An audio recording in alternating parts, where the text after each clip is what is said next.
Vena Melinda sebut sikap Ferry Irawan tak konsisten, tak akui perbuatan KDRT tapi merengek minta maaf. Vena Melinda terheran-heran mendengar ucapan Ferry Irawan yang tak konsisten. Bagaimana tidak sebelumnya Ferry Irawan sempat mengakui perlakuannya kepada Vena Melinda saat BAP pertama. Ferry Irawan bahkan mengemis maaf kepada Vena Melinda dan anak-anaknya. Namun, seiring berjalannya kasus ini, Ferry justru tak mau mengaku bersalah. Ia bahkan mengancam Vena akan membuka permasalahan masa lalu saat berada di Bogor. Ucapan maaf dari Ferry Irawan seakan-akan hanya ingin menarik simpatik dari publik dan Vena. Apalagi sebelumnya ia beralasan bahwa sang ibu jatuh sakit sehingga ingin fokus menjaganya. Vena juga merasa bahwa Ferry sangat tidak konsisten dengan omongannya yang terkadang membelas dan kemudian hari mengancam.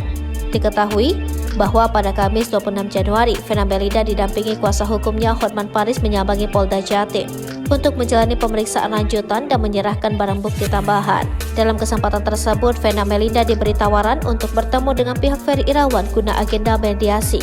Akan tetapi Vena Melinda langsung menolak bertemu dengan Ferry Irawan secara mentah-mentah.